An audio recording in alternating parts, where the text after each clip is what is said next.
You better be listening to Sleazoids or I must break you.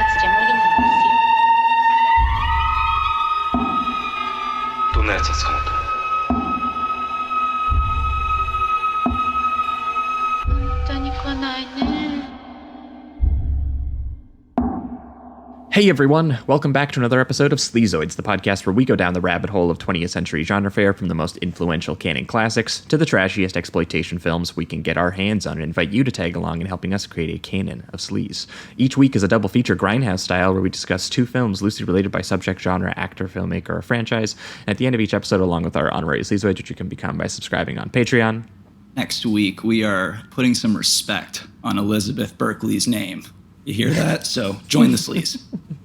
We decide on all the official ratings and rankings for every film that we cover. Patreon subscribers also get an on-air shout-out and 2 bonus episodes every single month, which we have been doing. We are in our 5th year of bonus episodes, so there is so many, over 100, maybe even like 110, plus our bonus transmission series, where we talk about new release genre films, which by the time you guys are listening to this, there's probably going to be 2 coming out in June because we're watching so many movies and so many crazy things coming out, including like Top Gun and Northman and a new Cronenberg film. So definitely, if you haven't made the jump yet, patreon.com/Sleazoids podcast. We recommend doing that. And speaking of which, we did have a bunch of people make the jump this week, so let's give them their shout outs here. We had Jonathan, we had CJ Barbato, we had Kyle Papayano. Oh, God. Sorry, man. Catherine K. We had Altoid make the jump from $5 a month to $10 a month. Nice. Joins us for the monthly virtual screening we do at the end of each month on the last Thursday of the month. And, a lot of people have been signing up. So if you have any interest in the virtual screenings, they've been popping off a little bit lately. We just did Jackie Chan. So, check it out. We also had Moderately Cold sign up. We had Stefan make the jump from doing $5 a month for the year to doing $10 a month for the year. He paid for an entire year up front. So thanks so much to you, Stefan. He'll also be joining us for the virtual screenings. We had Punches 2104 and Austin Sherrode. So thanks so much to all of you folks for signing up. Hope you're enjoying those bonus episodes. Yeah, thank you. And the other plug for the week, as always, is Apple Podcasts and Spotify listeners. It used to be Apple Podcasts, but now both of you, if you're listening on Apple Podcasts or Spotify, and I see the stats, I know that you are. I'm looking at you right now. Scroll down to the bottom and give us a good old rating and review over on both of those platforms. It helps us climb the ranks and find new listeners. And the very last plug for the week, as always, is merch. If you like the poster art that based out of Toronto horror artist Trevor Henderson did for the show, you can get that put on basically anything you can think of. You can just get a poster, you can get a hoodie, you can get a shirt, you can get a pen. Someone's bought a pillow. Someone's bought a notebook. Yeah, they are. You can, if you like it, you can get it pretty much put on anything, and the link to that is in the description as well as over at sleazoidspodcast.com. Whew. That being said, that is the intro. Welcome back to another week. As always, I am your host, Josh Lewis, and joining me also, as always, is my co-host, Jamie Miller. Welcome back, everybody.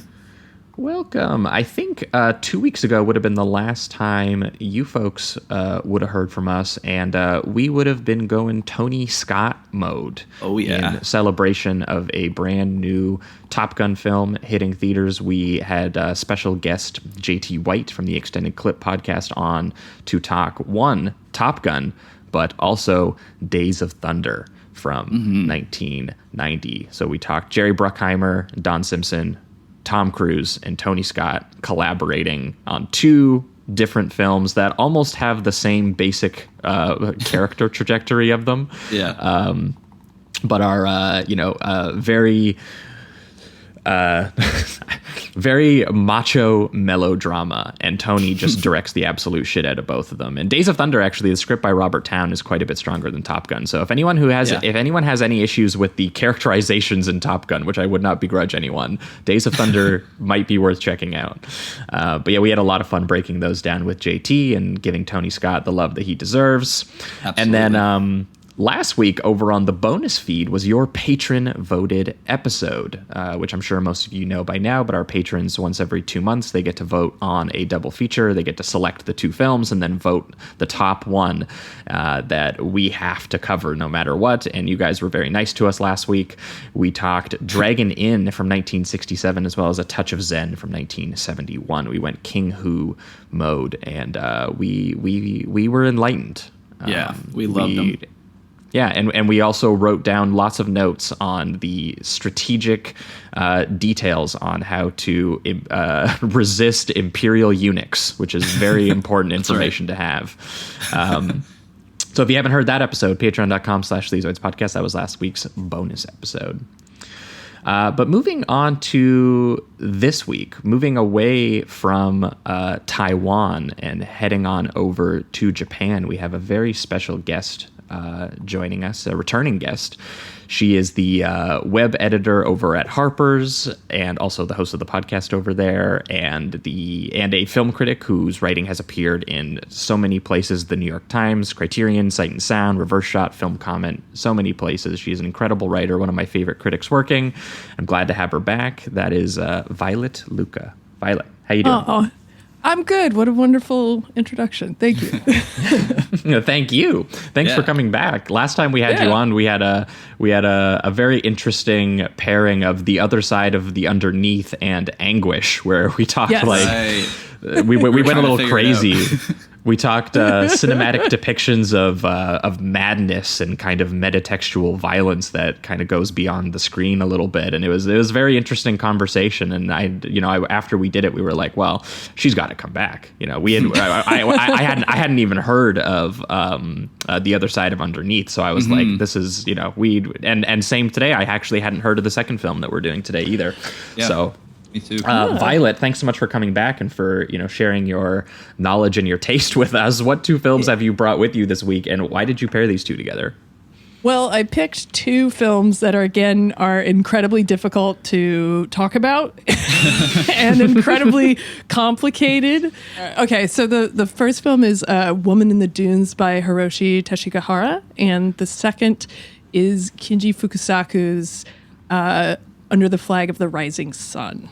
And I sort of, my thought about this was, I don't know, a couple of things. First, I don't know if any of you follow the news, but there have been some pretty bad things going on. Sort of like, maybe a feeling of kind of being trapped, of being impossible to escape, being sort of closed in by society, things that are sort of all-encompassing changes that you have no ability to change. And so, but also thinking a little bit beyond that, thinking about, I feel like these are 2 films that are perhaps reflective of COVID in some way, where, Woman in the Dunes sort of being trapped inside and then not really knowing how to get out or how to behave once you have the ability to get out. And Under the Flag of the Rising Sun, of course, being like one of those world historical events that comes along only so many times, and yet, seeing how fragmented everyone's experience of that event is. So it was sort of those 2 strains of the world ending. That was my motivation for preparing these. Yeah, no, I thought it was cool because they both give you this they both have this very sort of existential lost generation of Japan, but one is dealing more with this idea of honestly just kind of like getting up every day and going to work, and the other one is dealing with a more literal confrontational history of Japan's involvement in World War II. But yeah, both were very interesting and adaptations of novels that both of these filmmakers were kind of in love with, both passion projects kind of in the way, which was interesting because, again, I hadn't heard of Under the Flag of the Rising Sun, but most people will be familiar with Kinji Fukasaku from Battle Royale. And I don't know that many people know that his passion project that he spent his own money on was, an adaptation of this wartime novel. Yeah. So, yeah, it's a very interesting, and I'm excited to get into it here. So let's jump in. Let's start off with Woman in the Dunes.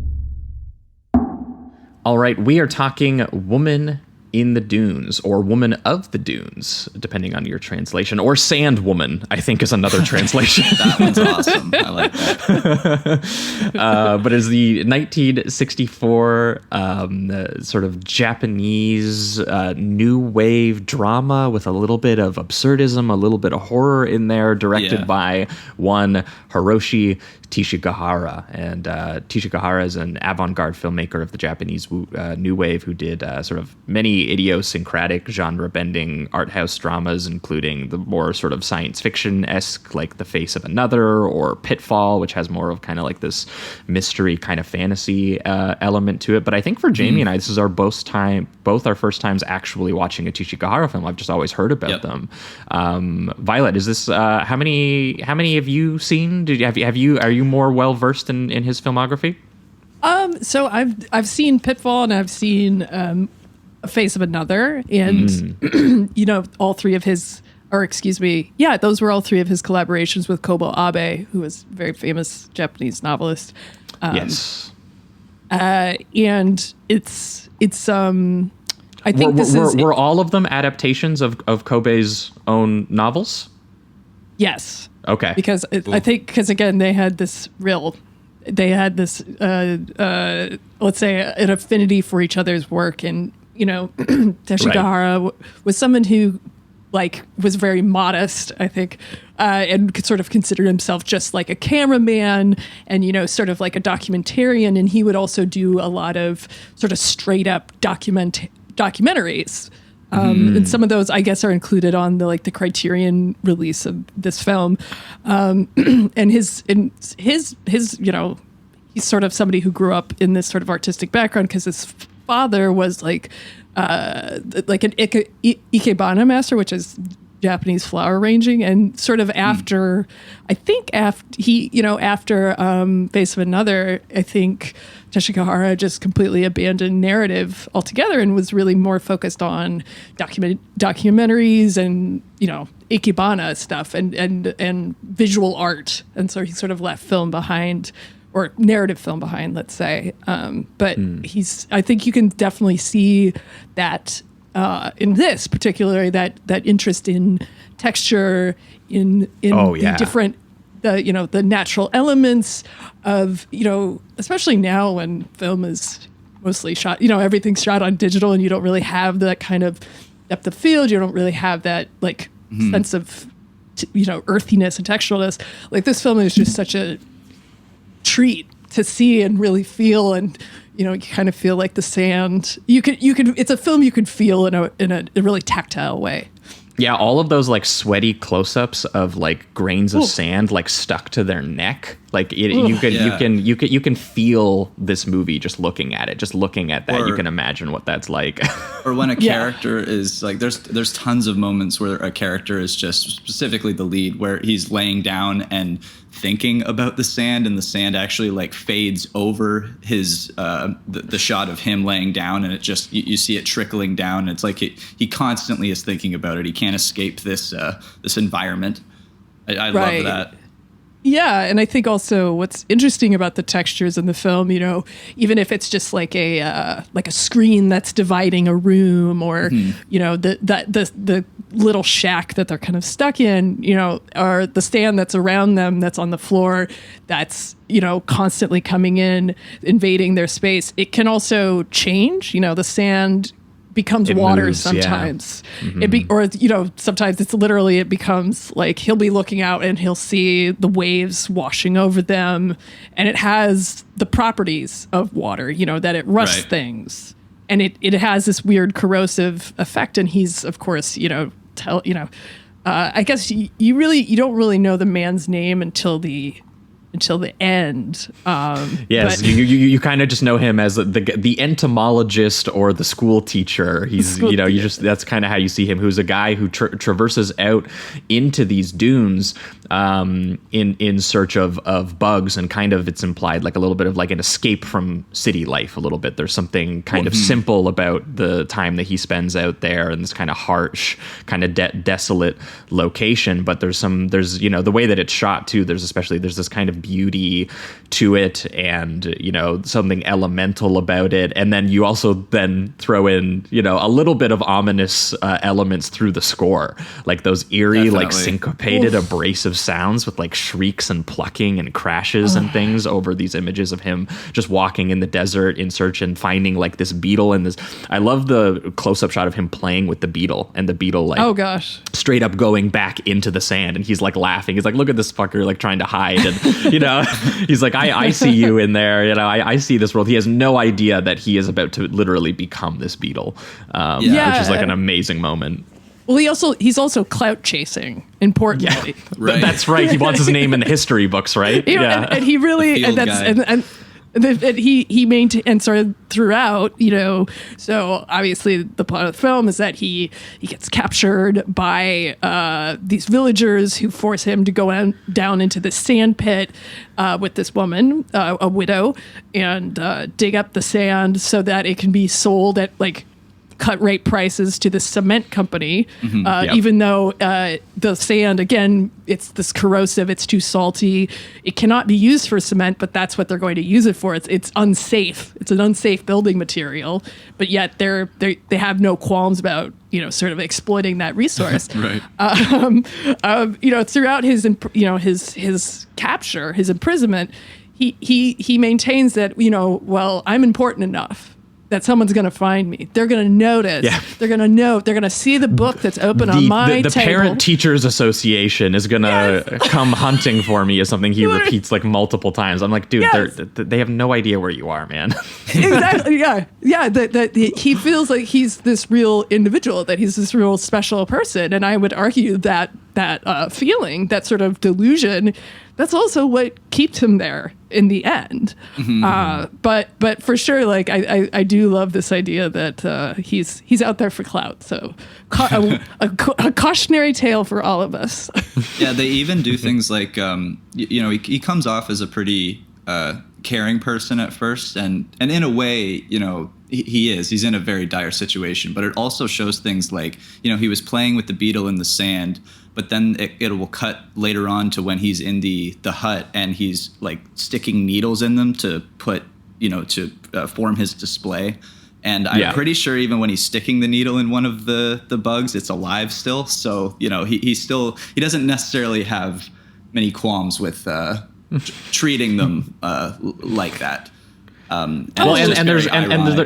There's definitely a feeling too that like that is kind of like what it's like to participate in a larger society. Like you're the small little bug, and you're kind of struggling against these larger forces a little bit in a way. And as Viola put it, he's a very staunch individualist in the sense that he's just like, I matter. This is like this is a thing. I choose to have this kind of freedom that the city gives me. And then when he is stripped of that, he's very he's very upset. He resists it for the entirety of the film. And I do love the sort of logistics of this situation that he's put in, where the villagers, what happens is he's so entranced by sort of his time in the dunes that he misses his bus to go home, and the villagers come up and say, well, we got a place that you can stay that's like local, and we can just send you back tomorrow. And they, as soon as they pulled out the giant ladder and were like, go in this hole, I was like, I don't know about that, man.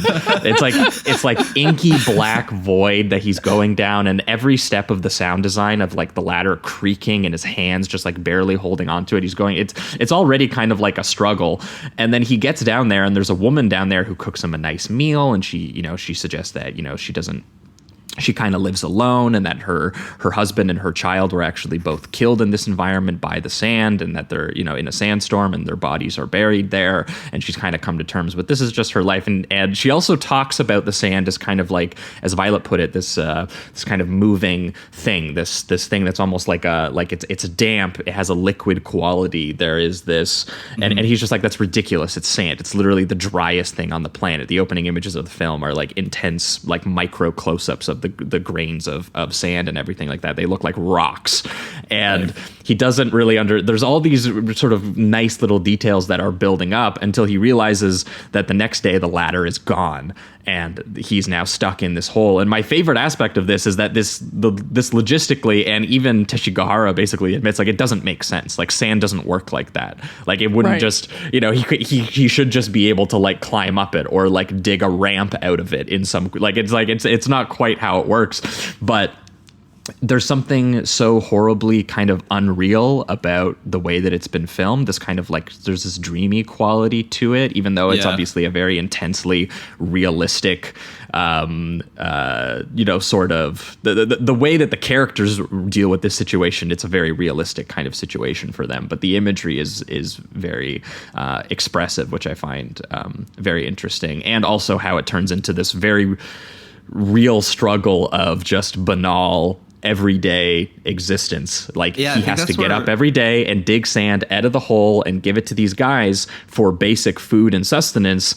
And if they choose not to work, they're just going to get buried in sand. It's like a literal dig or drown allegory, where these little sand particles build into a wave of work and suffering and uncomfortable living conditions.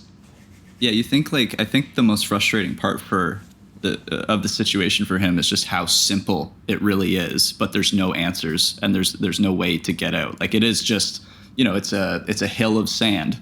It's such a simple thing to be trapped in, but it's a never-ending cascade of it. He can't escape it, and even inside, there's just a mundanity to that living that he can't stand it as well. Like, he was on kind of this adventure. At first, he found the dunes exciting and what he was discovering exciting, and now he's just trapped within that. And they were a pleasure and a leisure, right? Yeah, and now it's just it feels like such a simple problem, but there's no solution. So it's got to be absolutely frustrating.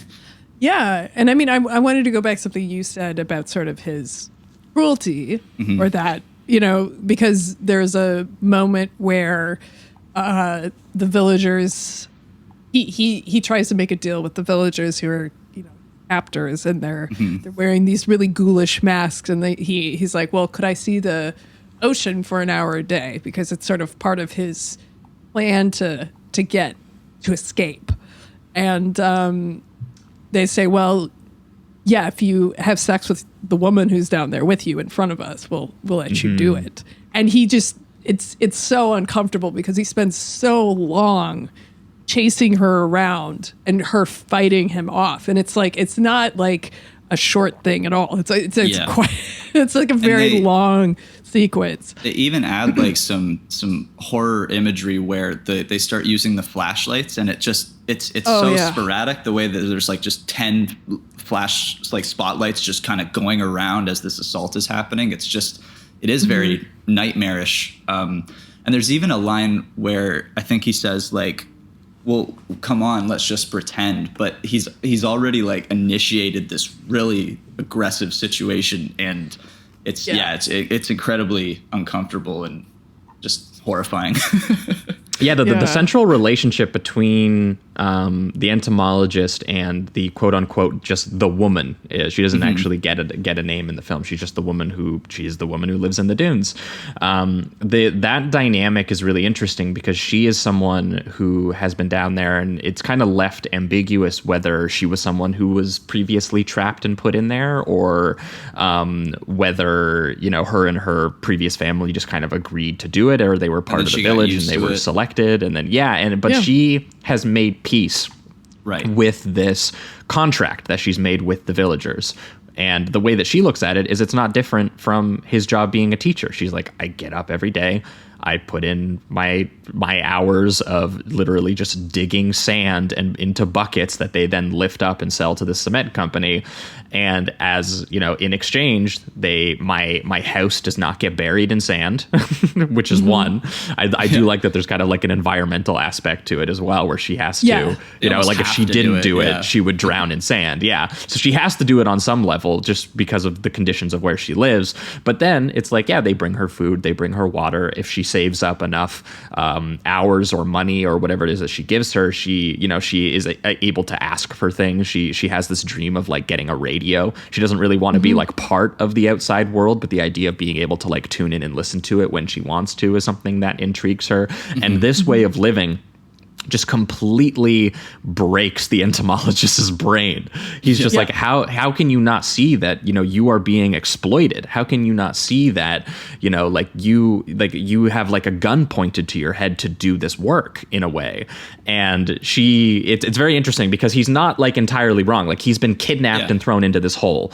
But at the same time, the thing that he is fundamentally upset about is the idea of work. Is the idea of like the kind of thing that you like it is being used allegorically, and like people have brought up, like many reviewers have brought up like the sort of like Greek Sisyphus myth with regards to this as well. The character who Zeus punished him for cheating death, and he was forced to roll a boulder up a hill every day, and at the end it always rolled down and he had to walk down and start over again for an eternity. So and the filmmaking does have this kind of nightmarish fable-esque sort of visual depiction of this situation that's being done. But it is very interesting how also it is, just kind of meant to be this, in life, you make a contract to be part of this community and you have a job and you do this thing and you then are given back, the basic things that you need. You are given food, you are given sleep, and you are given, as we'll get into, you are allowed to have sex. Those are the three things ultimately that you basically want or need to do, and he gets to do all of those things. And over the course of the film, we actually do kind of watch him slowly come to, if not completely agree with her worldview, kind of, become more accustomed to it and kind of understand it a little bit. And I think that the way that they depict that as this sort of, he can't understand it. And then there is a little bit of a romance between the two a little bit. And then, he does sort of, come to understand it a little bit more. And I think that is kind of threaded out very well. Yeah, I also think they don't escape the conditioning that also is involved with it. Like it does feel like after so much time, he's kind of like for instance, when he discovers the little water system within that hole that he finds, within the dune pit. Yes. It does feel as if at a certain point he kind of wants to almost show the villagers what he's discovered eventually, and almost have a sense of pride because of that. And it's like that moment, like, when you're at work, you don't necessarily want to be there, but if you do something great and your boss congratulates you, you do feel good, even though you're in this very forced situation. So I feel like he's kind of been like conditioned by the end as well as understands the perspective as well. Well, his individualism is coming out again, right? Where it's like, I'm the king of these villagers because I've figured out this way to extract water from the sand, right? And therefore, so because originally he was building a trap to trap Right. a crow so that he would again this totally He would send a message to it. Yeah. complete nutso plan that's not going to work, but he's still very intent on it because he's getting more and more desperate, rather his thinking is changing radically. And he at the end of the film, the woman is having like pretty serious stomach pains. She's pregnant. She might have an ectopic pregnancy. It's not really clear what's going on, but she's very sick and she has to be lifted out. And he stops like the chieftain. And he's like, "Hey, can I show you something?" And he's like, "What?" And he's like, "Actually, we'll wait for later." And it's like he's so proud of himself for doing again this very sort of like basic trick of but that he would become a valued individual. That again, he's ascending the ladder in this weird rudimentary society, one that he. Just like the sand, you can't stop it with individual action. You can't stop it with collective action. It's just something that is constantly coming, and you have to deal with it. And I think that's just what's that's what's so perverse about this, is that as a metaphor for society, or just how different societies function. And or just the inability to protect abortion rights or stop school shootings or what have you. But pick whatever. Again, it's a very Teshiko Hara said that the whole could be anywhere on the planet. So pick whatever pointless, tragic, unbelievable situation that you want. And it's I think that's what's really cool about it, is that it like the allegorical use of it is that it's like anything that's coming at you, like on every level, we are given kind of like this incredibly bleak, raw deal, no matter which way you kind of look at it. And it's just, how do you keep going when like you're literally looking that in the face and it's so blatant and you can see it, and like everything about it is like literally you're like, I have to dig sand every day for these people who are going to build shitty buildings, dangerous buildings as well. I mean, I love too that she says, well, that's not our business, like we live here, like who cares, like that's the just digging the sand. Exactly. I think that is such a brilliant way of capturing these kind of these existential feelings that these characters are having, and then to also make it kind of so lush in the filmmaking as well, makes it interesting, just kind of making do with the very again rudimentary life that he has to live, like the way that he shoots, like again, sort of like the images of the sand moving like water as if it's going to drown them and leaking downwards, and even cutting to that during scenes where like the first time that they're having sex together, we keep going back to like that image, as well as these like close-ups of their sweaty bodies covered in sand. And the film too, I think there's one moment where he says like the sand makes everything worse, it makes it rougher. I think he puts his facial hair against her face just to show how like rough playfully as well too, though he's kind of getting used to it at that point, where he's just like, because I think they say maybe next time we should ask, as part of our food package, we should ask for like a shaver for you or something like that, and he's just like, well, I'll get used to it. And he does. And that part, that part I think is really cool, because again, this is a film that's interested in both, looking at this very bleak, fable-esque, elemental, horrible reality and your search for purpose and control within it, in this very basic just exchange of labor and resources for basic necessities. But I found the long periods, because this film is about 2.5 hours. Yeah. And there is a lot of time used in the duration of the film on just kind of like getting into the sort of banality and beauty of like the actual just routines and the rhythms of, how these characters express control. I was reminded a little bit of Jean Daleman, which is a film that I think a lot about, and not quite in the same way, but like that's a film where I think that is hugely involved with this idea of she does all of these patriarchal tasks throughout the film, and the routine and the rhythm is how she expresses her control over them in a way. And when that gets upset, that is kind of like the part in the film that breaks the film. And there is something here too where these characters do, you know, because again, at first he's in a horror situation. He is like the ladder is gone, the inkiness of everything, and the, you know, it's very unnerving in terms of soundtrack and photography in certain moments. It's a nightmarish quality to it, and he becomes comfortable to it by creating a rhythm with her every day and doing these things where they, like, you know, you go through the process of making food together, of bathing each other. Like there's like a whole 4-minute sequence of them just like rubbing foam over each other's bodies when they can finally, you know, actually have a chance to have water and have a shower and everything. And so he, you know, his end of resistance comes with creating a life with this woman, and creating a life with her is actually the thing that makes it tolerable, which is, you know, kind of a nice thought, even if the situation, you know, you're never not still scared of the situation a little bit. Right. And I mean, the thing about the ending that is especially, you know, terrifying, it's not that just he doesn't go, which is awful. But, you know, after, you know, it sort of tells himself, I'll run away later. He's kind of like trapped in a limbo almost, where he doesn't know whether he wants to stay or whether he still wants to fight to get out. He's just like, well, right.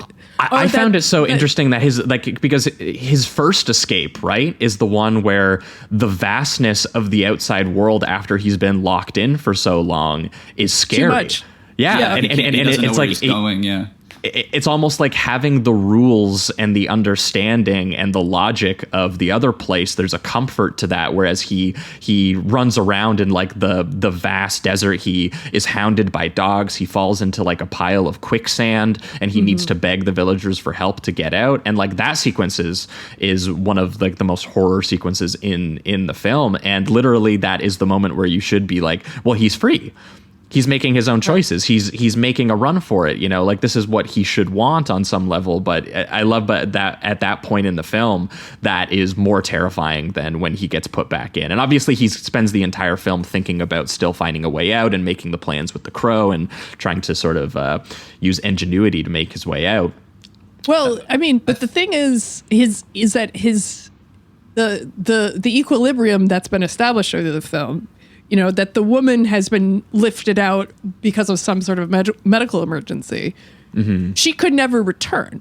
She could just die. Like he could just be down there by himself until they capture someone else, right? Because and the fact that they have like the official report, again, this totally chilly, you know, sort of antiseptic thing, is that they have, you know, there's this official report that gives the man's name, and it says, you know, Junpei Nikki or whatever has been missing for 7 years. Mm-hmm. And that, you know, we haven't seen 7 years worth of, you know, 7 years has not transpired in the film. So we know that he's they only say one number, and I think it's 3 months. At one point they mentioned that he's been down there, or maybe it was only 3 weeks. I can't remember exactly, but like that's the only mention of time at all that happens in this film. So she's been pregnant for 3 months, right? That I think that's what the only sort of marker of time. But again, like that in this sort of like you know, this totally flat sand, like, you know, in this desert, where there are no identifying features, where you do sort of lose your identity, where you lose your sense of place, you lose your sense of time. I love the focus on identity too, like that part too, where he mentions that everyone is defined by like all the paperwork that they have and like the contracts that you sign and your IDs and everything. Like that's a great moment because he doesn't have those things anymore in this world, and he's like, "Am I a person? Like, am I like? Is this like? Do I have like what is going on?" and he has to, you know, again become accustomed to that a little bit. Right. And then at the end, what is the paperwork that defines him? He's missing. We don't know where he is. This man is no more. You know, like that's what that the indeterminacy of his own position is it, so that you know that perhaps he's decided to put off running away for tomorrow. You don't really know if that's just something he's telling himself or if he's adjusted or you know, or if he'll be down there forever by himself. Like it's just so terrifying and impersonal, and just like that despite his sort of like assertions that the state, like someone will come find him, that he's just been completely erased and that he doesn't matter, even in and that he's this society that he so adored, life in Tokyo, the things that he believed in are also proven false and just as sort of pointless as life in the sand pit. Mm-hmm. Yeah, well, and then obviously he opts to stay there, and I find the opting really interesting because he opts to stay there, and he sort of brings up this idea that he might show this sort of irrigation system that he's come up with in order to pull water from the sand, and he looks like he's going to tell the villagers about it, and he doesn't, and he keeps it to himself. And there's something interesting in that, because he feels like that might bring kind of like an end to the time that he's spending with the villagers. And instead, by keeping it to himself, he's just creating more water for him. He's just making his day-to-day life a slightly more comfortable in the pit. And he's like, honestly, that is the most individual thing that you could do in that situation, is just be like, come to terms with this uncomfortable hellscape where everything is covered, it's so dry, every part of your body has covered in sand, it's stuck to every hair and pore on your face in the way that it's shot, and you are trapped in this exploitative deal, but it's like you have found a little bit of romance, you have found or at least someone who shares a common existence with you, and you have found a way to make that living slightly more tolerable because they both work together, so they get more sand out every day. And actually, they actually clean the house up a little bit. At one point, there's not sand all over the floor, and he's actually, he's asked them to like bring him cigarettes, and he's like reading comics and stuff. Yep. He has found a little bit of ways to Although I will live say, in this situation. I like that comic book part because he reads it and sees like a he just gets mad about it because it's funny. It's a joke about the boss crushing the worker, right? Why I love that is you take it like a good sport. He's getting like run over by what is he driving? It's just like a thing you smash pavement down with, sort of like right. It's like that, and it's like that both sides of him again, where he's not quite sure if he's being conditioned into just accepting this, or if he's kind of getting legitimately comfortable with it. So at first he laughs at the comic, and then he gets mad. And I just like that he has that sudden realization of like, hey, wait, this kind of connects to me. This is upsetting. I thought that was very funny. And also going back to the escape part, I just love the nighttime photography there, where it's like you can just see nothing but darkness a lot of the time, and maybe some like outlines of trees. And then when the villagers start to realize that he's made his escape, they start to turn on the flashlights, but you can only see like 3 or 4 at first, and then as the villagers get into a bigger group and chase him, you see like 10 to 12 flashlights just getting closer and closer to him. It's actually very scary. And then and Josh, I do agree with you on like, I think he gets a little bit uncomfortable and overwhelmed with the vastness, but I don't think we can ignore that he also was trapped in quicksand and then put back into the pit, by force. Yeah, well, no, that was what I said, because he has to call them for help, and then they put him back. But it is interesting that like when he's back, that stops being like for me, it's really interesting because like that. Again, it stops it's two being things. It's like, because the guy is, he's struggling. He needs help, but it's the only people that can help him are the very people that put him in the pit. So it's just this like horrible situation in a way. Exactly. There's something about like how just dangerous that escape is versus like he is starting at that point in the film to come to terms with like there is some comfort to just accepting this place. And then when he gets the chance to escape again and he looks at the vastness of the ocean and he looks at it, he doesn't really. And you could just be like, well, maybe he doesn't know his way back. Like logistically, maybe he just literally can't figure out how to get back. But it's also like he doesn't spend that long figuring it out. He's just like, you know what? I'm just going to go back. I'm just going to.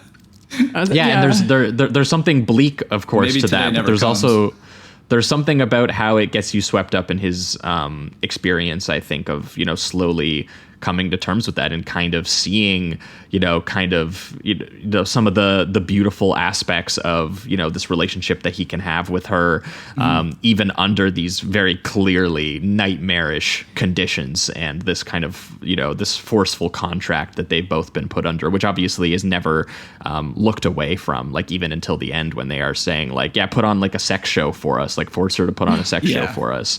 Like that's just like a horrible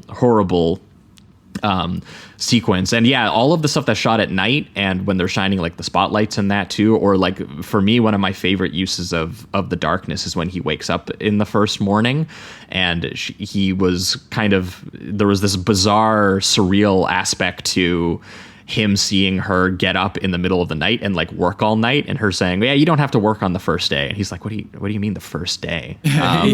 But when he wakes up and he just sees her like glistening, completely naked in the darkness, and when we actually first see that shot, it looks like she's completely in a void-like universe. Like it actually fades in through the lighting setups. It actually it brings her body in first, and then the actual room fades in second. And when he wakes up and he sees that, and he's just totally like, he's sort of erotically entranced by that image, and then he's like, okay, but I'm gonna go, I'm just gonna leave. But that part when she's working and he is eating food at the table, and there's this beautiful shot of outside the door frame, it's like dark, and he brings a candle, or he brings the one lamp over, and he walks over through the door to go see what she's doing as she's working, and the lamp light completely changes the lighting setup of the entire world in that moment, where like it's lighting up the room, and then he leaves, the room is pitch black, and it's starting to light up, like the whole now, just the outside of the house, and even just the image of the house like half buried in sand, that almost has like a mythological quality to it. It feels like a painting. Like how old is this? Yeah, because it's just been here forever.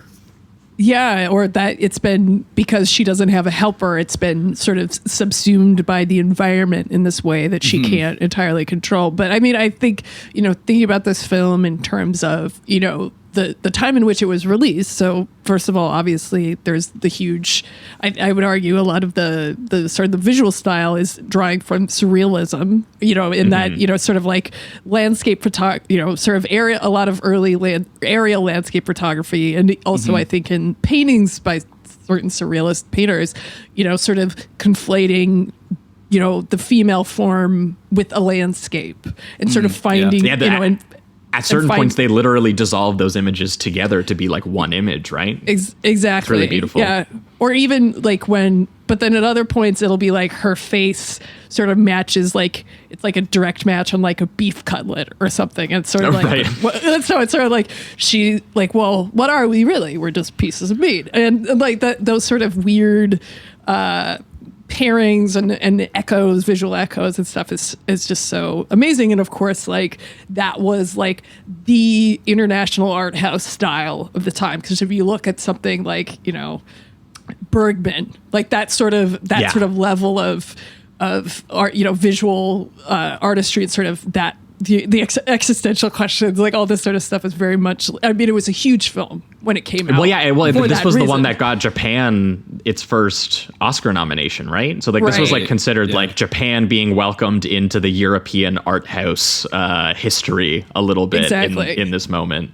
It made it to the canon. But also I think, obviously if you read anything about this film, the questions about individualism and what makes an individual sort of beaten to death. But, those were such huge questions in the mid-century because, not just because of things like, concentration camps, and the phenomenon of learned helplessness, Stanley Milgram's experiments, where it was sort of like, well, how could somebody follow, asking the question, how could somebody who's a morally sound person follow the instructions of a Nazi? How could humans be so cruel?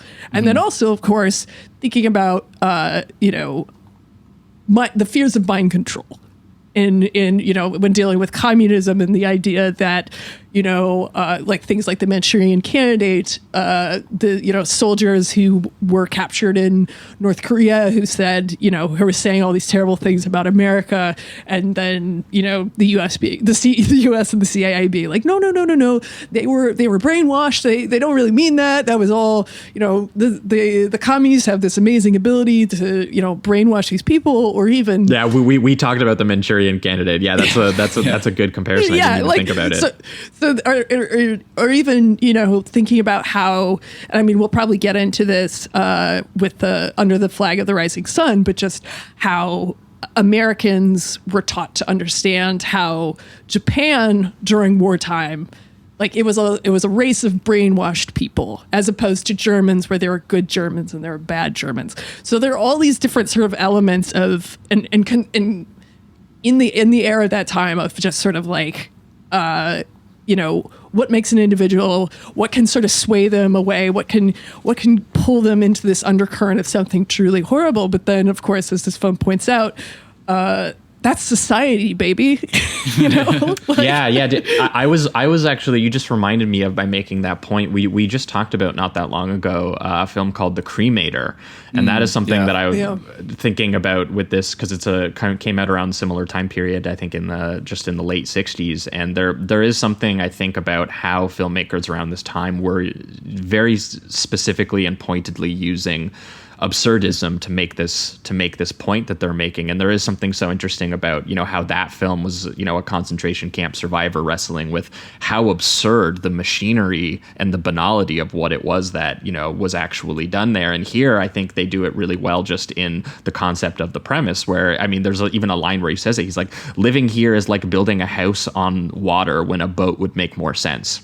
And I think there's something so logistically insane about this premise that is like not much more crazy than some of the things that you actually do obligate to. Like when you actually sit down and think about it, and if you do, it's like, why do we spend like 40 to 60 hours a week working? Right. And I think that it's very, I think that film kind of accesses that feeling in you in this, where it's just like, obviously it's heightened to make a point and to express this idea, but it is something that people do just experience every day. And watching this character wrestle with these things, and, some of the lines that he gets when he's like flailing against this overwhelming force, like early on he's like, men aren't dogs, you can't put them on a leash, you can't do this to us. Or one of my favorites is when he's talking to her, he's like, doesn't all of this seem pointless to you? He's like, are you shoveling sand to live, or are you living to shovel sand at a certain point in this current sort of contractual obligation that you have to do this? And it's just, it's very interesting putting us into this character who is obviously being kidnapped and obviously in a nightmarish situation, but it is something that you also just kind of experience. It's real philosophical questions expressed absurdly that people just do deal with every day. I think that's why it probably did, does feel kind of universal in a way, and why the director can come out and say, the sand, you could literally imagine the sand as anything you're dealing with in your life. There is an overwhelming force that is constantly moving and threatening to drown you, and you have to find your own purpose and way of existing, knowing that it's there. So I think that this film, honestly, I think it's just incredible. And if we're pivoting towards maybe reductive rating round on it, for me this was the 5. Nice. I had a really great first time experience with this, and I immediately went, why haven't I picked up this Criterion already? So I'm gonna go do that next. But just how sort of strikingly composed it is, and how meditative and fable-like it is, and also how at once it is like completely banal and routine with the way that these characters have to live in this nightmare world. But also I did think that how sensually shot it was at a lot of points. A lot of people describe this as an erotic film, which there's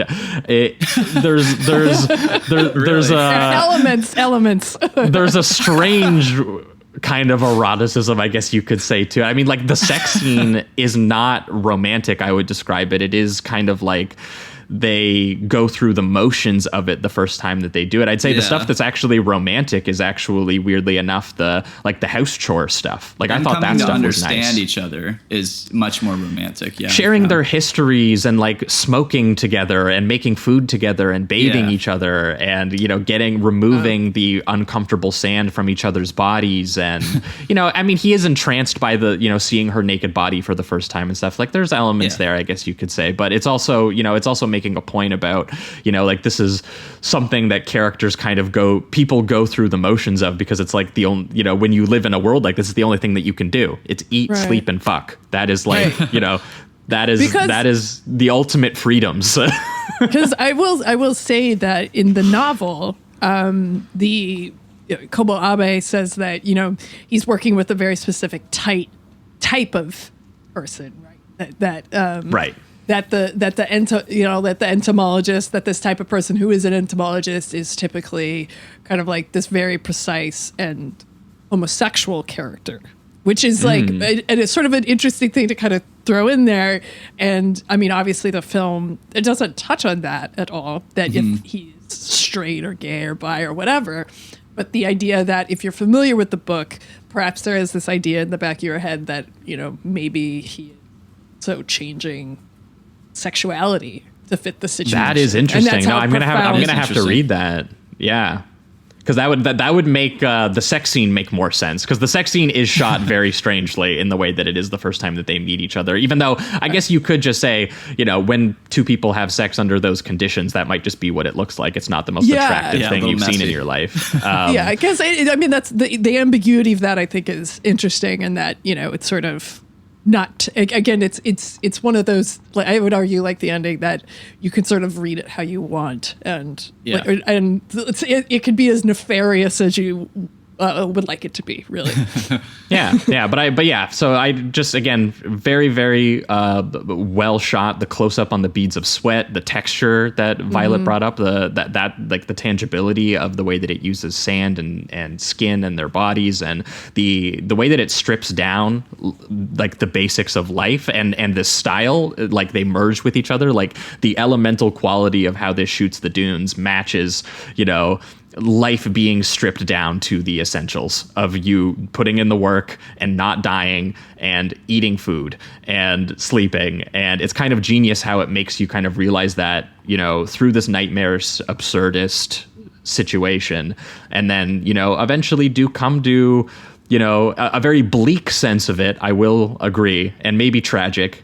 But there is a level of comfort and acceptance, I think, by the end of this film that I was surprised by, considering the very specific situation that this character is in and how obviously horrible it is. But for anyone who is like, why do I spend all of my time serving scam artists who want my labor and resources, and they sell in exchange for me just being able to live? This might be the film for you. Check it out, friends. I'm gonna give it a really high 4 right now. I really did enjoy it. I just it is a long film, and I think I just want to sink into it a little bit more. But I really love the. You want to what? Sorry. Yeah, no pun intended. Honestly, sorry. There. Yeah. Did not write that down. But yeah, I really like the meditative quality of it. I found the score, especially when he's just kind of traveling throughout the dunes in the beginning, to be very hypnotic, and kind of. It's kind of almost experimental, creepy, and it feels like something almost more supernatural is coming, but it never really does, and instead it's just this very like mundane situation that turns into a nightmare, and I think the score kind of reels you along until you get into that situation, and I really like that, and I also just love the nature photography, especially at the beginning. There's some amazing close-ups of like dragonflies and beetles, and then of course you mentioned the sand that kind of does a zoom out until you see the entirety of the dunes. There's also a great shot of when he's going over one of the big hills, and you can see him at the top just looking down, and it's just the vastness of the dunes and the area. It's unbelievable. It's really, really quite good. And I think that there is something very scary about the ending where you're not quite sure where his headspace is, whether he's been conditioned into thinking this might be a life that I can live, or if he's actually going to one day try to escape after he's accomplished his water project to show off to the villagers. Now, the 7 years of disappearing definitely doesn't bode well, but it's still I still find it to be kind of in this limbo that I like. Yeah, well, what I love is just that the ambiguity is there. Like, that's a dark thing to think about, that he chose not to leave and he stays there for 7 years. But it is interesting to imagine one where, like, he built a well down there and they have an overabundance of water that they don't need to actually, like, it's water that they make themselves that they don't actually have to work for with the villagers. And maybe she came back and she actually had the baby. And there's an optimistic worldview where it's like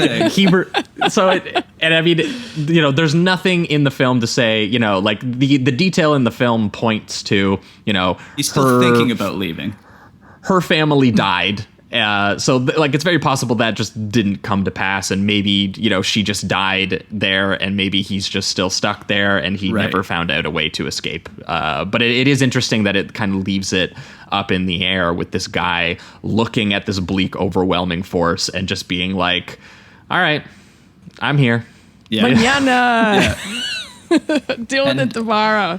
Yeah, exactly. I feel that. And I did get to watch Pitfall as well, just to see a little bit more of his filmography. And there's actually a shot that he kind of replicates. Like in this one, it's at the very beginning when he's going up the dune, and you can just see him kind of struggling, and it's very hot, and he's just in mid frame. And then in Pitfall, there's actually it's framed the exact same way, but this guy is really struggling. I think it might have been when he's stabbed or something along those lines, but it's the same framing, and he's just crawling through mud, and it just mirrored the images a lot. And Pitfall itself is about kind of similar in a way. It's about a group of people being trapped in a space, forced to do work rather than one individual. But it does seem like Hiroshi had a lot of this on his mind, and that's what he wanted to. I guess it was Kobo that wrote it, but it seemed like these guys had very similar interests with both of the films that I watched. So yeah, I would highly recommend Pitfall as well. Very, very good. So right now the 4, but it could definitely get there. I just want to sink into it more. No pun intended. For you, Violet. Well, obviously I picked it. I'm going to give it a 5. Nice. Because it's just it's like it's sort of the ideal mid-century art house film. It's just so beautifully made. It's so haunting. It has these different genre elements. And again, I think if Toshiko Hara was a lesser filmmaker, this would have felt very crappy, because it's basically like it's a two-hander, right? It's like in a very small space, and the claustrophobic element was something we didn't touch on that much, but it does have that quality to it that's just incredible. Like how locked in you are into this house surrounded by sand that they have to dig themselves out of. He uses a lot of different like camera moves just within the house itself. It does feel like there's a lot of places to move. Very elegant camera moves. Yeah, it's awesome. Because I'll just because I was on a plane recently and I tried watching Mass, which is I'm sure it's a perfectly all right play, but it felt like a play, where it's this very closed in space, and all of the sort of the things that the director was trying to do to make it visually interesting was very hackneyed. And I would also say, what was it called? I guess it was like The Humans or something, which it had like Stephen Yeun. Like that's another one that was a very famous play in New York, and it has that same sort of feeling where it's like, this is so much a play, and trying to make it arty in a very conventional way. And this is obviously, this is not based on a play, but you could see it could be staged as a play. The story itself, it's very simple. It doesn't require that many, sort of different, different settings. It feels so tactile and fully realized. And there are so many different,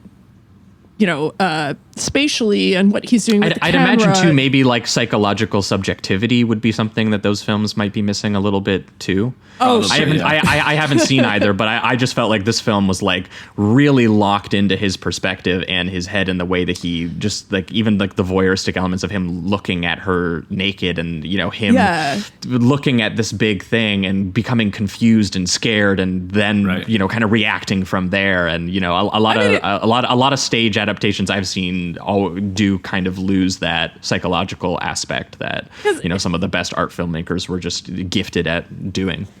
I mean, it feels like a damn movie, which is so, which is like, you know, it's a increasingly rare thing to be like, okay, this is a damn movie. So I'll give it a 5. And even though I do agree sometimes it is like the length of it is sometimes, I've watched it a couple times. Sometimes daunting. it is a little bit daunting. Yes, you should not let yourself be daunted. It will totally suck you in. You'll be sucked into the quicksand of this film, and it's wonderful. And I would, you know, his other films, you know, you were talking about Pitfall. There are these really interesting echoes across his filmography that I think, you know, it's time well spent. Yeah, he's great. Yeah, people. I think we're trying to sell them on a film about the bleakness and the sparseness of existence, but and I mean, no, and I love Bresson, but it's like these are not, you know, and this is a stripped down film in a way, but I don't know, I couldn't explain exactly why, but I found this just like really, really engaging, even when it was being repetitive and static, and it was just constantly psychologically and philosophically engaging, and the genre elements help a lot too. Yeah. No, again, and that's so hard to do. And he just does it. So. Yep. Absolutely. So yeah, everyone should be watching up on Woman in the Dunes for all the reasons that we've said. I believe. Yeah, amazing. And we should all plan a trip to go to the Tottori sand dunes in Japan. Hell yeah. And get lost there. Do some he At one point, he's like, you know, when he's sort of running out of ideas and getting more desperate, he tells a woman, well, couldn't we turn this into like a tourist area? Which is like such a perfect line, because I mean, again, like sort of the environmental aspect of it, and sort of this as like a metaphor for climate change or the inability to do anything about climate change. It's like, well, what do you do with a place that has all of its natural resources extracted? You turn it into a tourist attraction. You know, like you think about all the, you know, like all of the Caribbean islands, like that's sort of what, you know, you have the sand and the sea, and like that mentality, I thought was, or that little line, just hilarious. That's a great moment, because he says like, my fascination with sand is what brought me here, right? Yes. Like it's probably like the postcard salesman who came before me and was previously around this here, he probably was attracted by the same thing. Like, let's develop the shit out of this place. And that's such a hilarious reaction to the like almost Greek myth level struggle of existence that he has found himself in. He's like, let's turn it into a tourist destination. Let's go. People love it. People love it, but yeah. All right, that'll wrap it up for Woman in the Dunes here. We're going to be right back, and we're going to be talking about Under the Flag of the Rising Sun. Stick around.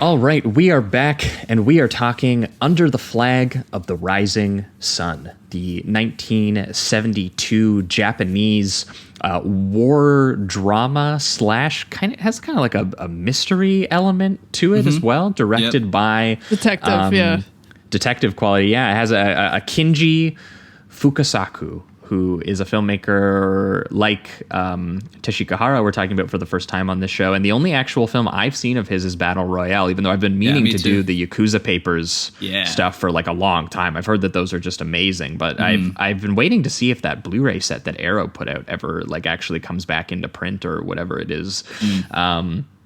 been kind of waiting. And I know that he was also the Japanese, he did the Japanese portion of the 70s war film Tora Tora Tora as well, that Richard Flesher directed, I think, the American part of it, which was really cool because he did that only because Akira Kurosawa dropped out of doing it. And they were like, damn. well, we need another guy to kind of jump into it. That was because before that, he wasn't like a very well-established filmmaker. It was because of doing Tora Tora Tora that he was able to get this film and the Yakuza Papers actually funded because, he kind of increased his level of clout a little bit. Because prior to that, he was doing like for-hire genre work with like actors like Sonny Chiba Awesome. and, stuff that wasn't getting him like a lot of notice. And then he did Tora Tora Tora. All of a sudden, he was like, here's money. And all of a sudden, he was like, you can make whatever you want. So he used literally his own money that he made off Tora Tora Tora to buy the rights to this novel under the flag of the Rising Sun, which then he decided that he was going to adapt himself, and the success of which was enough to get him his Battles of Honors and Humanity, Without Honor and Humanity, and Yakuza Papers series, which became insanely stylistically influential.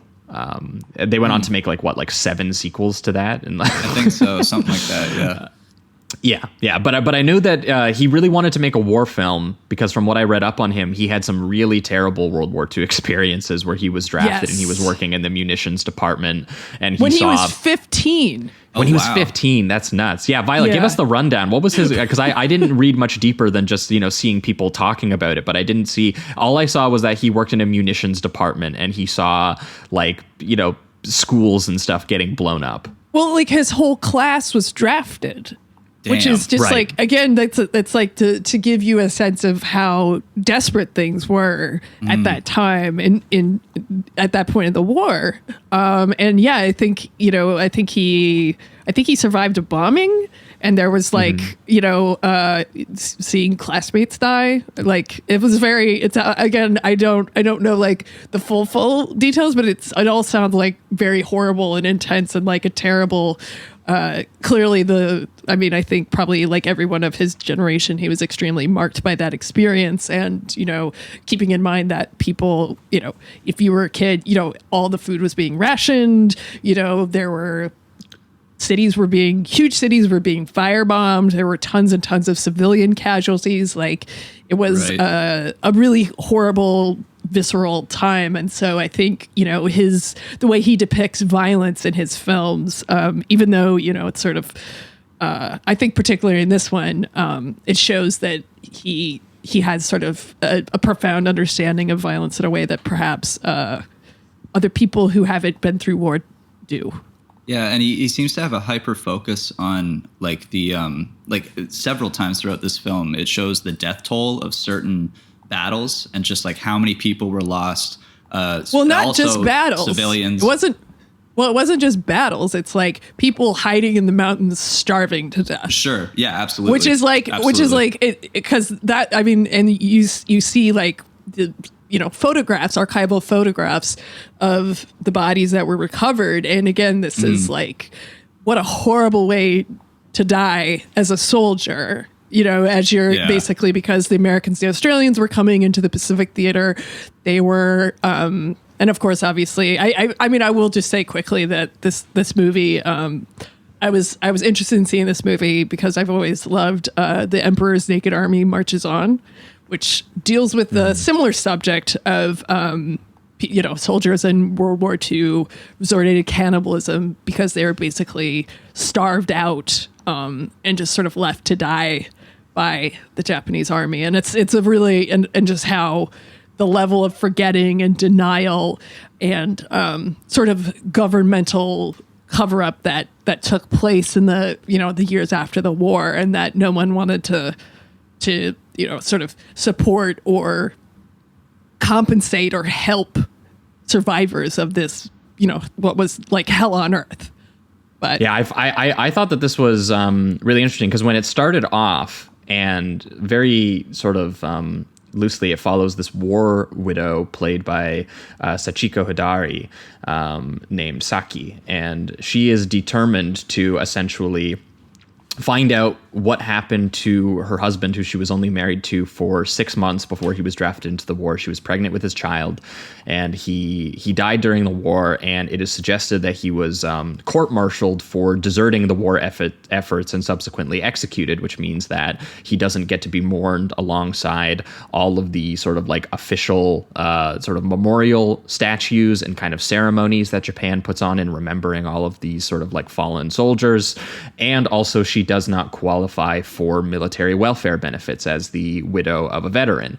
And so these two things combined send her on essentially a 20 to 30 year long journey going up to the present day of the film when it was released in 1972 of her, trying to get either her husband's name cleared or at least find out, what actually happened, because there's lots of details about, like the official records are missing or have been destroyed. And there are very few witnesses to actually determine what it was that happened. The official story that various different sort of bureaucratical departments keep telling her kind of changes depending on how it is they feel that day half the time. And she's been constantly fighting this battle against this, trying to, one, maybe getting some military benefits would obviously, help her life materially. But two, there's this thing in the back of her head that there's been no cathartic reckoning with this war on this personal level for her that she needs to have figured out. Her husband didn't seem like the kind of person who would have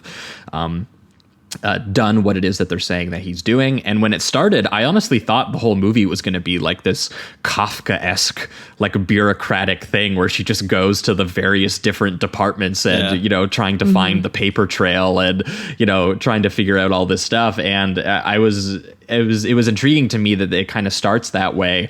And then the first people she runs into kind of feel so bad for her that they give her the names of all of the official witnesses who did not actually respond to the inquiry and maybe could provide new information that would help her case. So the movie becomes a series actually of what reminded me of the Dardenne film 2 Days, 1 Night, where Marion Cotillard has to go to each worker at her work and tell them not to ask them essentially not to get rid of her job. She has to go to each person, and it just follows her minute effort of going to each house and knocking on each door. And, and there was something about this where she has to go up to all these different witnesses and hear these various stories that they tell and try and through all the different stories and maybe some of the lies that they're telling or things that they're, sort of deliberately not sharing, that she has to come up with the picture of what it was that happened to Japan in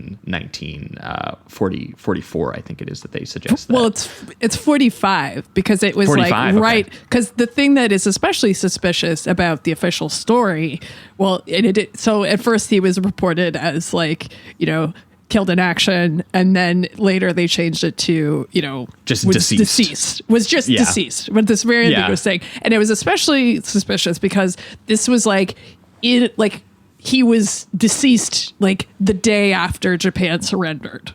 So it's the timeline of when this happened is extremely weird. And as the film goes on, you get to see why that is, and sort of getting back to the desperate situation, sort of the confusion that was happening in those last sort of little bits of the war. And, also the classism, the cruelty, I find that, what's also interesting when she's going to see these different, members of her husband's unit is that, they're from very different walks of life. The first guy, he basically, you see him, the first sort of shot of him is him feeding slop to pigs. And he's just his whole... he just lives in this absolute filthy farm. And then, sort of the higher up, higher in the ranks you go, these other guys, they have very comfortable lives, but all of these men. One guy is a literature teacher who has just the difference in vocabulary between that character and the other character and the stories that he tells and how you can tell he kind of feels some guilt over it. And he's thought about this idea and, he kind of agrees with her. He's people from the bottom of the heap never rest in peace. And he tries to pitch her on this idea of, anyone who starved in the mountains should be someone who was considered everyone died because of the war when you think about it. Right. Like the emperor caused these deaths. And, it's just very interesting watching like someone who has had the time to intellectualize his own war experience versus this guy who lives in like the shanty town. Right. And, he's like literally surrounded by garbage and filth on every side. And his story that he tells and Story has to and do glory. with. Yeah, he's just like, he was a great guy. And if he died, 100%, I believe he died in glorious battle defending Japan. And like, that's just the only way that he has kind of come to terms with it. He's like, I'm the one who deserted, and his instincts would have had him dying nobly in battle. And don't let anyone tell you differently about your husband, which is obviously kind of what she wants to hear in that moment. Yeah, and it's interesting that it's the first person she talks to after these years of getting nowhere, and it's like a little bit of like a crumb of hope in a way, and then it's pretty quickly taken away from her when I think it's Terajima refuses to testify. Because he's more just comfortable in this new space that he's found, this filthy farm. Yeah, he's like, I can't go to Tokyo. I love living in the garbage. Yes. He literally is like, I can't, the hustle and bustle of the modern world. I can't deal with that. It's too loud. There's too much stuff going on. My war experiences have me more comfortable living in the dirt, essentially. Right. Well, because the thing that I'll say very quickly is that despite all these, you have this real wide range of different, regions and classes in Japan, but none of these people are okay. Like all of these veterans are completely fucked up, and there's totally traumatized by this experience, and there's varying levels of how open they are about it, and again, like the literature professor sort of being able to having the luxury to intellectualize and really sort of think about what happened versus other people who just had to get thrown back into their lives. Dude, the guy who just becomes like he drinks himself into early blindness. Oh my god, yeah. That's some of the darkest stuff. Yeah. Or even the guy he's got like a comedy show where he almost mocks the time that he spent as a military man. Yeah, he plays like a comedic caricature of a Japanese holdout, like making fun of the people who were like not in support of the war, even though we are, directly reckoning with the consequences of this war and how terrible it was. And watching him like put on the makeup and put on a smile and, and tell the story of being like, the whole thing was just such like the war was just like a ridiculous thing, and there was no glory or charging into battles. Like the last guy lied to you. There's no way. Like we were all sitting around eating rats. Yeah. Not inglorious battle. We were all weak and tired. There was no way any of us were charging anywhere. He's like, the only story I remember about a sergeant, and maybe the sergeant that she's looking for, was a guy who was killed for stealing a potato. Right. Well, yeah, and that's the other thing that is so great about this film is that, and I'm not going to say Rashomon because, just because it's a Japanese movie and there's different perspectives, you don't have to fucking say Rashomon, but like, she is sort of functioning as this detective. She's trying to figure out what happened.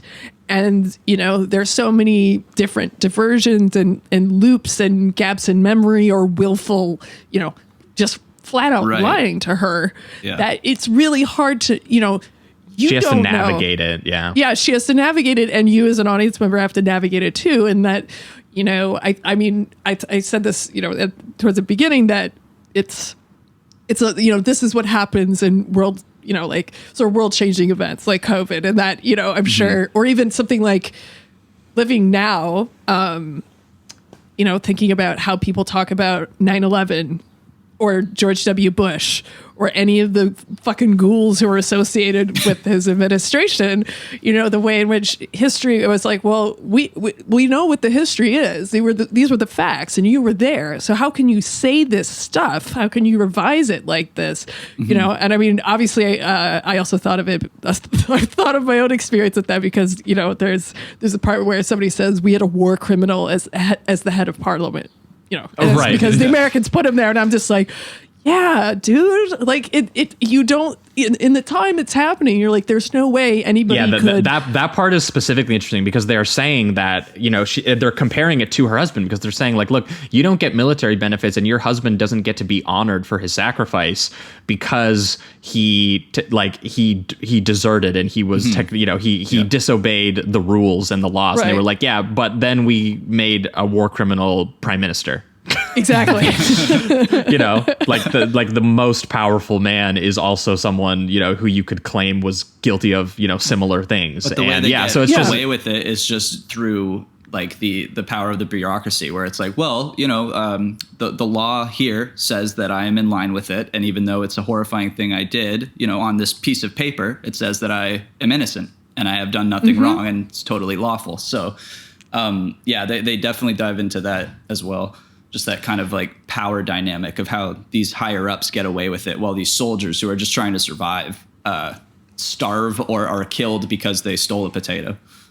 Yeah, Right. well, and my favorite aspect of all of this is because we'll get to it when we get to the end, but she's navigating all these different stories and people are at once, like sometimes they're just misremembering things or they're getting certain details right, but the broad strokes aren't quite right. Or they're lying or, she's trying to piece together this overall vision. My favorite quality of this is that through all of the stories, you do actually get a detail from each person that ends up being what the actual story was that happened. Yeah. And each one of them just kind of had a bit of a different perspective on it. And I love that the style replicates this kind of fractured, disorienting kind of editing style and shooting style that it does, that totally Really gets into people accessing old memories that are traumatizing. And I found that aspect really interesting because, it does sudden camera moves or it does shifts in lenses and colors, like switching between black and white and color as well.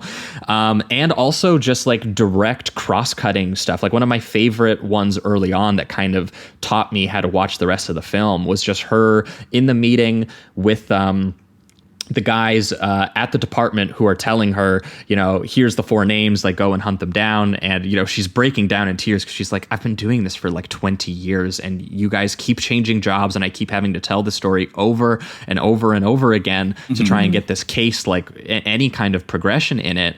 And it cuts between her in that like mundane office building trying to, prove her husband's innocence. And then it cuts to the actual memories of her first striking romance with her husband and her memories of him and being in bed with him as he's being drafted and being like, I'm going to come back. And the bit too, where it just cuts to her just screaming and crying hysterically on the beach. And like rubbing in the sand and everything. Like there's so much emotional expression and sort of psychological fracturing that gets incorporated into this mission, even though like if you just laid out what it is that she's doing, like it, there is a procedural quality to it. Like, there is like this, she just goes to each person and she hears a story, but the filmmaking is so much more visually active than just saying that or just describing that. And it was cool to look it up because I immediately went, this is a really gorgeous film. It's shot by the same guy who shot Woman in the Dunes. I was like, what? Yeah. Nuts. Yeah. Yeah, so I was like, that's a cool connection. Thank you, Violet. The secret connection. So like that psychological quality is absolutely Steele here. And he actually, I would say it gets more to play with because, you get the archival footage as the characters are, in this modern setting telling you, trying to go back and literally go back into the stories that they're telling. And then the archival footage switches into, like these sweaty recreations of, you're not sure what's memory and what's fabrication or not, because it just is a recreation of each story that they're telling. And it's always the same actors too. Like her husband actually kind of changes his own character in a way sometimes, depending on who's telling the story in really interesting ways. Yeah, one of my favorite parts that they do, just on a technical level, is like the switches between the modern colored version and then the black and white. But when they are in the past and they have the black and white reenactments, when something like really visceral happens, specifically with like blood or something, like that botched execution. It just shoots into color as if it's like it's such a harsh memory that they remember every little detail, including the color and all of that. It just like it comes back into their brains and they're forced to relive it. Yeah, and I also feel like it's something that, that choice, you could also read it as this violence endures, this violence is contemporary, this violence is what we live with. Because, these are the decisions that... The photos turn into real life, right? Yes. And with the severity of the situation. Yeah, they become like a modern look in a way, just because they're so viscerally remembered. Yeah, right. like when he hits the back of his head with the katana to execute him, he misses his neck, and it just shoots blood, and it switches to color just in time for you to watch the red paint blood just fly out of the top of his head, and him like screaming and running around and trying to avoid being executed, like a chicken with his head cut off kind of situation. And he keeps missing with the sword, and they're like, dude, this is just miserable. And they're literally just executing like an American pilot who just like crash landed, and it's already implied that like the war is pretty much over, right? Or it's like going to be over in like a day, and they're like, we have to execute this American dude, and we're going to execute him very poorly and miserably, and botch it completely. because they want to carry on sort of the the ego, right? Yes. There's this egotistical thing where it's the like, power. well, I this is, we are Japanese, we're, nation's pride. The nation's pride. We are going to execute this American asshole with a katana, the traditional, the idea that, again, in a modern war, you would be carrying a fucking sword. Right. Insane. It's just absolutely insane. And yet there's this, there's a reason they're hiding in the mountains. They know that they're fucked. They know that the war is going to be over any day, but they just, certain members of the unit just don't want to let go because they can't, because again, it's like, well, who am I without these beliefs? Who am I without sort of this pride and this sense of purpose? And then you see just sort of like this ghoulish and absurd what happens when someone tries to follow through on that. And it's just, like you said, just somebody running around with their just blood spurting out of their neck for no fucking reason. It's totally inhumane. Well, yeah, and all of the basic just horrors of trying to survive wrapped up into that patriotism, right? Like it becomes this thing of like, like these images of these characters in the mountains, and the actual archival photos of them suffering from malaria and starving to death, and eventually we'll get into it, but like eventually getting into metaphorical or maybe even real, I don't know. Maybe he did some research I don't know about, but I also just thought it was a cool allegory, even if it's not entirely true. But like the cannibalism aspects of it as well. Oh, that's real. Are very interesting. It's real too. Wow, fuck. That's crazy. And also like when I think it's his name's Gatto, the lieutenant that does the botched execution. That's eventually what causes him to kind of go a little bit crazy and start hoarding food and treating his soldiers worse. And it is a order that he gets from Senda, who we eventually talk to.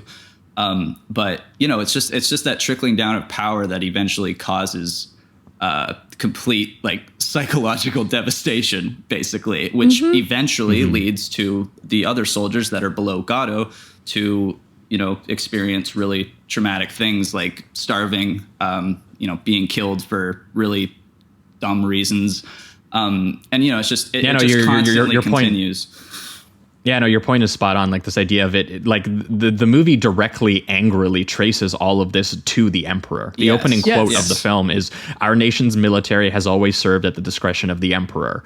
And he does that to show you that all of these things that you are seeing on an individual level, on some level, were sanctioned by the emperor. Yes. Right. It just goes higher and higher or we're done in his name. And just as you get down to the bottom, it just gets more and more horrifying, but it came from somewhere, right? Like this didn't just happen. These people didn't just be like, I'm going to abandon my wife and my soon, my unborn child because I really want to starve and murder people in the mountains. Yeah, you need the permission to do that botched execution. You can't just do it. Some higher up has to give you permission to do it, and then it just, the effects trickle down to the soldiers. And it's inescapable, basically. Yeah, all of that stuff I think is really well threaded out throughout the film and through all the various stories that we hear, like the comedy actor who starts giving them the bleak stories of, there was no noble battle. We were all starving and weak and, killing each other over stolen potatoes. And then the next guy, the guy who went blind from alcoholism because he was drinking black market street alcohol to dull his own memories and also this sort of post-war harassment that he was experiencing as well. Right. And also whose wife is cheating on him with a chef. There's a couple comedic details in there that are a little, or maybe not even comedic, but just kind of silly details. But this guy is maybe I would have just been better off if I faced a firing squad. I don't want to deal with any of this. And he's the one who gives the first story about where he's just I remember a guy who stole a potato and then he ate his friend's butt and you can see him cooking it over a fire and there's images of maggots and salt and burned flesh. Believe. Yeah. It made it seem like it was a boar that he killed or something like that. Yeah. Yep. Yeah, so over the course of this, we're going from nobly died in battle to maybe was starving to death and stole a potato and was executed to maybe ate his friend's butt. To maybe ate his friend's butt and tried to sell it. One of the greatest taboos across cultures imaginable, cannibalism. Yes. That's because I think what also makes the film really special and I think unsparing, I would say, is that I believe there's a scene where two characters are talking and they see these planes fly overhead and those are American airplanes going to get refueled and they're going to Vietnam. And this film was made in 1971 and that there's something very just how horrifying Vietnam was and just how wrong it was and everyone knew that it was wrong, but it could not be stopped. And that, you see that little glimpse of this war, the horrors of war are going on as this woman is trying to reconcile the horrors of a past war that she's had to live with the repercussions with. It's it's nihilistic and it's such a profound anti-war statement. It really just gets under your skin and just, any sort of romanticizing of war is this noble cause that gives people men a reason to fight and really straightens them out. It's just dispenses with all of that in the most, butt-eating way. It's just that plane sequence, it was something I had in my notes too, because it's also very stylistically interesting because they see the planes flying over and they're headed towards Vietnam, and obviously all of this horror is just continuing on, and we didn't learn from any of these lessons, even though every person who experienced it on the ground, if they were in a position of power or they could tell you, if these guys just went to a tribunal and said, here's all our stories, we should probably not do this again, people would probably be like, oh yeah, probably not. But it triggers these flashbacks too when he sees the planes, where it actually takes him back to old military parades and these just images of Japanese nationalism, images of May Day. They even throw in a little bit of Yukio Mishima in there as well, who makes an appearance in the imagery. And he goes is this what we fought for? 26 years later, and really we're all just sad and traumatized, and this woman is just on a persistent obsession to find out what it is that's happening. The deserter's wife can't even get welfare, and the prime minister is a war criminal, and that was the direct result of a bunch of men on the ground cannibalizing themselves and each other, and also America, literally, and sort of more allegorically. Right.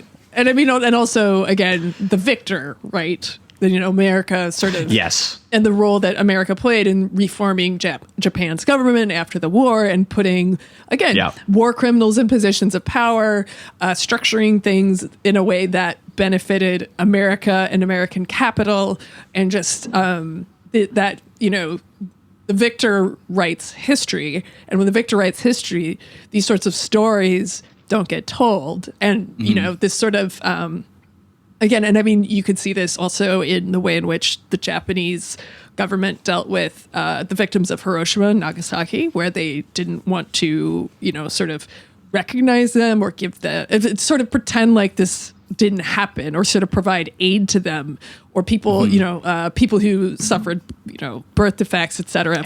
I was going to say, talk about lasting effects. Decades, Jesus. Because and again, going back to Fukasaku, his battles without honor, humanity, that begins. I believe the opening credits begin with a shot of the atomic bomb going off. Like this again, it's sort of like this is this demarcation. This is this part of history that we exist after, and that everything that we are dealing with is a direct result of this horror that was inflicted again in the last days of the war, really for to make a statement about American power, and not because the Japanese weren't going to surrender. That is the most troubling detail about all of this, is that it is how pointless all of it was. Yeah. Because on some level, another filmmaker you would think would be like, let's put them into these wartime situations where, they're in the thick of it. They are actually, as they see it, battling to achieve some sort of strategic victory. And in this, like, none of these characters even believe that at that point in this. They're just like, no, this is like, we know that this is all over, and all of the actions that we're committing are, like, they're not going to matter politically in like 2 days. Right. But, we're still living in this like absolute hell. And I do love that when we do find like about the actual story that does take place over the course when she finds out what really did happen to her husband, which was that he essentially had a lieutenant, this Goto character, who did this botched execution that really humiliated him in front of everyone and kind of drove him into an early madness, it seems, where he was his superior, as he saw it, kind of punished him, so he's going to punish his underlings and his unit. And he starts like working them to death. He starts hoarding all of the food, driving them insane, and eventually getting to the point where, again, he feels so humiliated that he decides that he's going to like straight up attack them. And so the unit rises up, and together they save the member of the unit who was the private Terajima, who's the first guy we saw. And they all rise up, and they essentially kill him. And they do this thing again too, where they bring back everything with color. The way that he shot it too, with just like the slow motion flailing of like the mud and the blood all kind of like mixed together and everything like that and stuff is really interesting. And there's a straight up arm sever in this. Like it gets pretty violent. It flies off. It's gory for sure. And it's interesting watching the men get swept up into the hysteria of the violence, but actually probably doing the only piece of righteous violence we see in the thing, which was just defending another guy. And that is which what is Terajima, right? Which is why he thought of him as kind of a hero in his first story.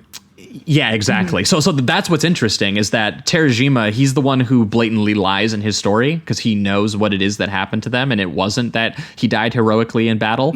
But that's a really good point, which is sort of what I meant when I said that over the course of the stories, everyone kind of gets a little detail right. Yeah. That was his actual impression of him as a person, because he did actually save his life in that moment. Yeah. So like that's really cool that he lies about him, but also when she goes back and finds that out and confronts him about his lie, he's just like, that is who your husband was, though, even if that didn't happen, which is why he said don't listen to anyone who tells you otherwise too, which is what he says earlier too. He's like, that is who your husband was. He was someone who saw a weak person suffering, who was going to be murdered, and he stopped that from happening. And also he helped people like get out of the starvation camp that they were in as well. Right. And everyone has a story about how he also stopped them from walking into a trap. He disobeyed orders to stop an entire unit from just getting killed. So he by all intents and purposes, Japan should be like, this is our model war hero. Yeah, and I think there's something to say about even though he kind of lied about him being a hero, or the way he was a hero, there's something definitive about the way he describes him, whereas every other person she talks to goes like, I think this might have been your husband, but I can't guarantee it. Whereas Terajima seems to have like, he was a good person. That is a definitive thing that I know about him. Whereas everybody else is kind of questioning whether they really knew him or not. Yeah, I mean, I think that, now obviously we would say that, some of the gaps in memory are a result of trauma, or the way in which certain people respond are like a part of a trauma response. But that, Absolutely. that this film would come out in 1971 and really deal with those issues, those long lasting effects that soldiers suffer from, I think is very, it's revolutionary in a certain respect, because again, this is something that nobody wanted to talk about. And I mean, my grandfather served in the Pacific Theater, and I remember I asked him once, well, what do you remember about the war? And he said, well, I wish I could forget. Yeah. And again, this is the good side. He was in the Philippines and Guam, again, places where the Japanese soldiers were starving to death, probably resorting to cannibalism. That people who were there, making this statement about how horrifying things were and how all-encompassing the nature of war is, and how that's just something that if you are a young person going to the cinema in 1971, or even us now, have not experienced war firsthand, we just can't understand that, and just trying to penetrate that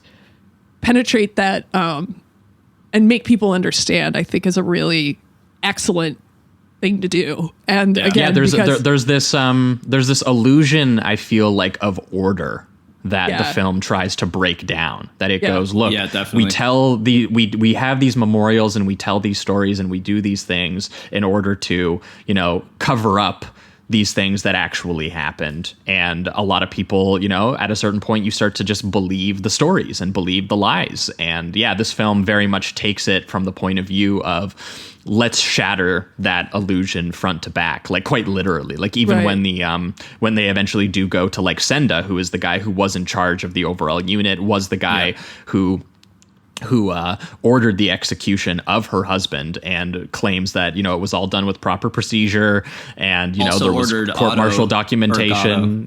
As well. Yeah, he's the one who ordered Gatto to do his botched execution, and because she suggests that the reason you just had them killed was because you didn't want anyone to know that you like drove Gatto insane by having him do this ritual execution that he shouldn't have even been doing, and humiliating him, and he's just like, well, I did it by the law, like I did it by the books. You can't get me on this. And again, it was this misplaced patriotism that led to that happening, right? So it's really interesting that he is directly psychologically diagnosing where this carnage came from.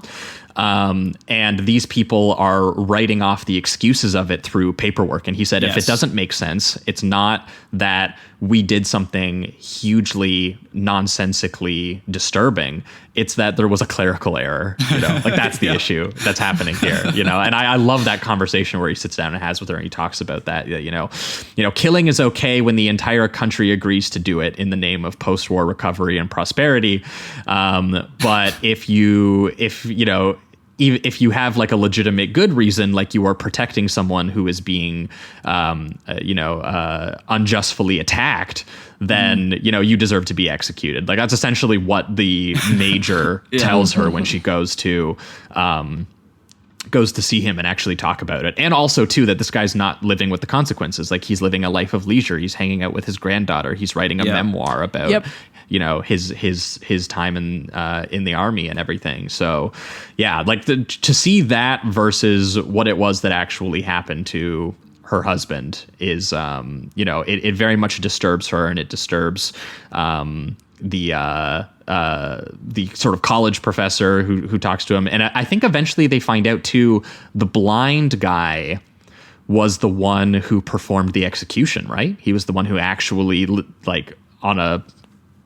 pointed the gun at her husband's head and actually shot him, which is a really brutal sequence, actually, where all three of them are standing there or kneeling on the beach. And they actually even ask, they were like, which way is Japan?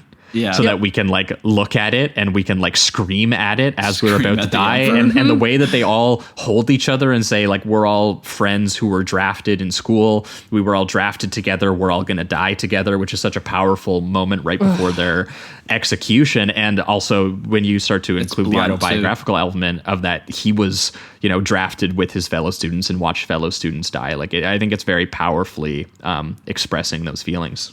Yeah. And I mean, thinking about this film today and how, you know, over the past year and a half that, you know, how history is taught in the US is now this weird war. It's become part of the culture war. And there's all this legislation talking about how you can and cannot discuss certain aspects of American history.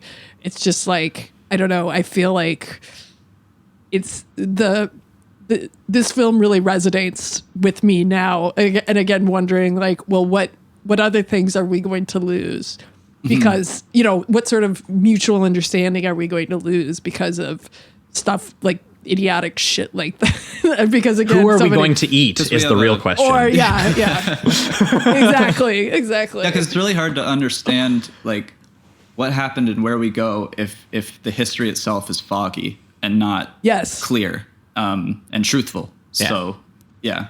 And it's systemically made that way because to preserve some sort of ego or image or pride of some kind, which it's doing, which I just love that he shatters it, right? Like there's no ego or pride. Actually, I would say it's the pure depth of human carnage to get to the point where the Terajima, it turns out, was the guy who they were referring to in the story who becomes a cannibal. And they actually have to leave him behind because he can't walk even after they've saved him. But they promise, you know, they're going to go to the camp and they're going to bring someone to come back for him. But he can't survive long enough because he's so weak, because he's starving. He can't even walk anymore. And he sits there so long that he looks at the corpse of Gato and he decides that he's going to eat him. So he cooks him up and, you know, he puts him on the bonfire just to survive. And he gets that great line of the film where he's like, I ate a man, but the world didn't change. That's right. That's right. And like that is the movie kind of summed up in that moment. Like this just pure carnage sort of experience of you reckoning with, you know, the things that you've seen and the things that you've done. And, you know, it doesn't, you feel like that should spin the world on its axis a little bit, that should do something, but it's actually just the way that everything's run. People just choose to, you know, leave that out when they write the history books. Yeah, there's that you're familiar with. It's a real sadness even just with Saki, like learning all of this. Like the history has become clear to her, but she's not really left in a place that seems like satisfying or anything. It's just like now she just understands further that the powers are, you know, taking advantage of these lower class people. And I think what she says, something like the emperor started the war without asking the permission of the people, and they were left paying for it. So, you know, she has an understanding now, but it's not going to leave her with any happiness or anything like that. It just, if anything, it's probably going to lead her to be more cynical about the country that she lives in, which is a shame. I mean, it's nice that she, you know, uncovers the truth about her husband. That must be, you know, great. But I can't imagine what she views her country at this point now. Well, no, and even Terajima too, right? Like he says that he comes back. He's the one who came back. He's the one who survived. He's the one who tells the story about, like, you know, technically he's the one who ratted them all out, even though when he confessed, he says that, look, they killed their superior, but they did it, you know, because he had gone crazy and he was going to kill us. And like, it was totally self-defense. And they say it doesn't matter. They killed their superior. The war is over. They disobeyed the rules. They're going to be executed. And, you know, he has to live with the guilt of having technically been the one who gave them the information to do that, even though, again, they were all being kind of like tortured and everything as well. But when he comes back and he is like, I'm the only one who made it back, and Tokyo was like this vast burned out wasteland to me now. Like I ate a man, you know, like I can't just go back to like living in an apartment and trying to like hold a normal job, or, you know, he's like, you know, people were living amongst ruins, and they didn't see it. Is how he kind of feels about it. Like to him, he had seen, you know, things had been exposed and let out of the box that he couldn't put back in. And he's more comfortable with his filthy pig farm. Yeah. Yeah. It's better Yeah. than Well, where he used to go, where he used to live. Right. Yeah. No, there's something honest about it. Yeah. You know. Yeah. Well, and then when they go back to confront the blind MP, who's the one who shot her husband, he got drunk and got hit by a truck. Yeah. And there's like a sadness to the way the wife is reacting too. She doesn't seem too distressed about the whole thing. No. So yeah, like a lot of lonely men that were forgotten by their country. Seems. Yeah, and just pointlessly suffered and killed, and and it's all summed up in that image of, I think, those three guys like screaming in the general direction of Japan as they're being shot in the back of the head while blindfolded, and like pissing themselves too. Like there's a lot of gruesome detail to this whole film overall. Yeah, but they even do like a squib with the blindfold and everything. Like it's very very blunt. Mm-hmm. Yeah, and then to tie that like horrible detail of, you know, these people being executed, you seeing it graphically, them being, you know, totally not deserving of it, and you know, covered in their own filth, and coming back and drinking themselves to death, or putting on a show where, you know, they're having to tell these stories and lies even though they don't even believe them themselves, or literally living in garbage and filth, and cross-cutting that with sort of comparing that to the final image of looking out over the modern Tokyo and cutting between kind of like the honor monuments and the archive, essentially like snuff photographs of all of these dead people, and, you know, just combining those two things directly together with the audience of like, this is not the way we talk about this, and it's a big angry like, why isn't it the way we talk about this? Yeah, like how can all of this detail is out there, all of these memories are out there, all of these people experience these things, how does it, when it gets to the top and it gets taught, how is the stuff not included in it? Exactly. And I think that is like really intriguing. And if maybe pivoting towards reductive rating round, this was actually a high 4 for me. I thought Fukusaku did a really great job directing this, and I love how it started off as what I thought was kind of like Kafkaesque bureaucratic sort of hell of just trying to like get military benefits, that eventually transitions into, you know, this series of fractured, heat-stroked, like traumatic war memories of a generation of Japanese men who in post-war defeat and the fall of sort of Japanese national pride, or the attempt to maintain it despite the defeat, resorting to just, you know, really brutal and disturbing acts of violence and cannibalism, and, you know, just sitting in the hysteria, in the literal filth and garbage ruins of this, you know, of this wasteland, and how anyone could see it as anything else, kind of blowing him away. And yeah, I think it's really effectively stylized and very righteously angry in the way that it's been done. And Philippe Fatato on Letterboxd thought had a great sort of brief review where he said that he described it as an epitaph for the lies that post-war Japan told itself to keep going. And I think that's really good summation of what it is that he's doing with the disorienting style of it, and the use of the shifting lenses and colors and modern day versus sort of like the photographs and archival footage and memory recreations, basically all just being blended into one. And yeah, really disturbing film and tragic, but I think every point it's trying to make it totally nails, and you totally feel it as well. And yeah, very few people are making war films with the level of political and philosophical thought that he has clearly put into the way that he structured this and written this. So I can see why it was his passion project, as someone who was drafted firsthand and saw his own friends die for no reason. So everyone should be checking it out. Under the Flag of the Rising Sun. Yeah, it's great. I am also gonna give it a strong 4. I think I like how like tight this movie is. It's a good 95 minutes, and it's just hyper focused on each story that she's being told by each individual military man. And I just really sunk into it. I really enjoyed her discovery, and it is a very sad movie. So warning there, there's not much. It doesn't feel like there's a lot of hope by the end of it.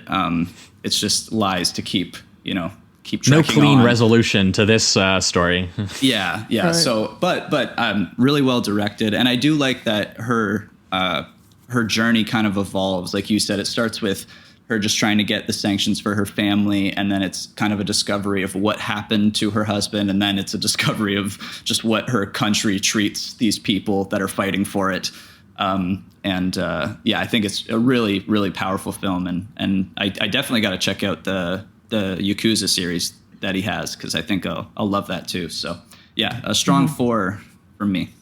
Well, again, because I picked it, I'm gonna give it a 5. Yeah. If nothing else, because obviously it's hard. It's hard to rank. This is why I don't like giving. This is why I don't like assigning numbers to movies. But I will say, I mean, I love it in the sense that this is one of the rare, like a female-driven detective movie, right? Mm-hmm. Like that's one aspect of it, and it doesn't feel like that's what it is, but that is what it is. And you see a woman who, again, is there's sort of like this idea of what the quote unquote Eastern woman is like, right? Where it's it's very resigned, very, very, very polite, very just supporting a husband. And this widow is so active and unrelenting and driven, and she's passionate. She's not, and she won't.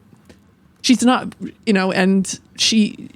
I don't know. I like the fact that she's such an active character and not just somebody sort of just taking things, and that she's not just fighting throughout this film, but that she's been fighting for like 26 years to right this wrong and to understand what is going on. And obviously, all of the the connection with Vietnam, the connection to the present day, the connection to just how and how people talk about history and who gets to sort of decide what history is told and what history is not, I think is really great. And then also I think, again, as an American viewer, Western viewers, I think will also agree that there's certain ideas we have about World War II, the Pacific Theater specifically, and that this really shatters those ideas and broadens your horizons and sort of allows you to understand, get a deeper understanding of what that was. Because I think far too often, especially, in the West, people just think about Germany and sort of like the European theater, and there's a inability to sort of comprehend the level of, suffering by civilians, by the soldiers. And again, like, I think the film does a really good job of this, showing that, there are people who are totally on board and psychos, and there are people who are not on board, and they're just sort of got swept up into it. And I think that is a really important, something really important to depict. And of course, finally, it's so, I think it's told in such a dynamic way. Yeah. It's the way in which it shows violence. It is in no way romanticizing violence whatsoever. No, the violence is horrific. The way the film kind of breaks its own rules to depict violence, going from black and white or sort of drained color to color, and the freeze frames that. Yeah, I think it's the freeze frames. I forgot to. I was going to mention but they're those. sick. Yeah, the way that they use those is awesome. Just because they'll be telling the story, and then if the storyteller requires to give you like more context or introduce a character, they'll do the freeze frame, give a little paragraph, and then it continues on with the scene. It's very cool. He uses a lot of interesting techniques that all work together pretty well. Yeah, or even just like the use of text, I think too, and these photographs, like the historical numbers and facts and stuff too. Yeah, and I think again, 3.1 million dead it brings up at the very end, which is definitely crazy. Something that it's like if this was the story of a unit of 5 people, imagine what had to have been done for 3.1 million. Exactly. And it even, I think tally, it right? accents it's like 900,000 civilians as well. So it's he really focuses on the people and what they went through. Exactly, not just the good old emperor, but Yeah. Anyway, yes, it's a good, as I said before, a good double feature with the Emperor's Naked Army marches on, which again is just another kind of Oh, it's an incredible documentary. All of his I can't remember the guys. Yeah, directed by Kazuo Hara. Okay, yeah, and I would just say all of Kazuo Hara's films are great, but that was the first one I saw, and he's a documentarian who is just like so unrelenting and kind of amazing, and sort of shatters the idea of sort of and really goes after these societal things that are taboo or just sort of pushed under the surface, not just in Japan, but kind of the world over. And I think valuable filmmaking for sure. Not that it has to be valuable, but you know what I mean. It's they look great too. They're really uncompromising artwork. So yeah, I'll watch this one for sure. He seems interesting. Yeah, I have this one already watch listed, but he looks like he has another movie here called Extreme Private Eros Love Song 1974. That one is fucking crazy too. That one's fucking crazy. What's that one about? Well, it's about so I forget if it's his ex-wife or if his ex-girlfriend, but basically she runs away and has an affair with I believe it's like a black American private and who's stationed in Okinawa, I believe, and it shows her giving birth, and then it shows him with his new, like the filmmaker's new wife who has, I guess, cerebral palsy, and it also shows her giving birth to their child. Like it's all like it's and I think also, God, it's been a while, but I also believe that the filmmaker's ex-wife in the film has a relationship with a woman as well. Like it's like a very much like messy. And this is about his wife. Yeah, so it's his wife and his ex-wife. That's crazy. Yeah, so it's like really, and again, so Extreme Private Eros. Yes, that title is accurate. Yeah. I feel bad if I've misconstrued the exact drama, but those are definitely the elements that I remember, and it's you don't get one but two live births in that, so check it out. Will do. Hell yeah. All right. Well, I think that's going to wrap it up for this week. That was Woman in the Dunes from 1964 and Under the Flag of the Rising Sun from 1972. Thanks so much, Violet, for coming on and for bringing these films with you. If you've got anything on the way to plug while you're here, any new writing or any new podcast projects, possibly? I might have a new This is where we usually have you drop that. I might have a new podcast thing coming out with Adam Naiman very soon. And let's just say it's about a filmmaker who is interested in science and bodies. I was gonna say there's a word you could use that would make it extremely opposite. Yes. Obvious. So avoid. Yeah, I'm not gonna say that. But I'm gonna say it's not about a director who's obscure, but it's just sort of like one of those filmmakers when they have a new movie, you say, "Oh, Daddy's home." So yeah, anyone who listens to the show would be very interested in the show that Adam and Violet are working on for sure. Definitely. Both have come on the show, and both are just genuinely two of the best film writers out there. They're the only two who I pretty much read everything that comes out from both of them. So, and Adam is going to get a big name drop on next week's episode as well. Speaking of which, because for the bonus episode listeners next week, we are going to be in relation to a new film coming out from David Cronenberg. We're going to be finally talking about his 1996 film Crash. And when we were being we were like, it's time to do that, obviously. And we were thinking about pairings, and we had a couple in mind, and we eventually went, well, let's just talk another insanely explicit NC-17 controversial, quote unquote, erotic film, Showgirls from 1995, directed by Paul Verhoeven. So we're doing a big episode next week over on the Patreon for those listeners. And Adam obviously wrote the book Showgirls, It Doesn't Suck. So we reference it a couple times Fighting the good fight on the episode.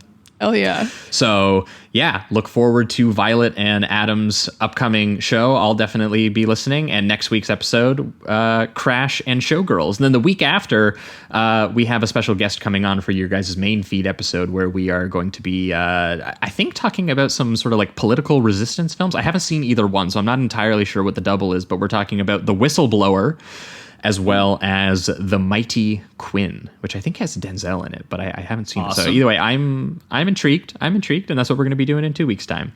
But that being said, that wraps it up for everything this week. Thanks so much for listening, and keep it sleazy. Keep it sleazy. Keep it sleazy. Bye. Bye-bye. Yes.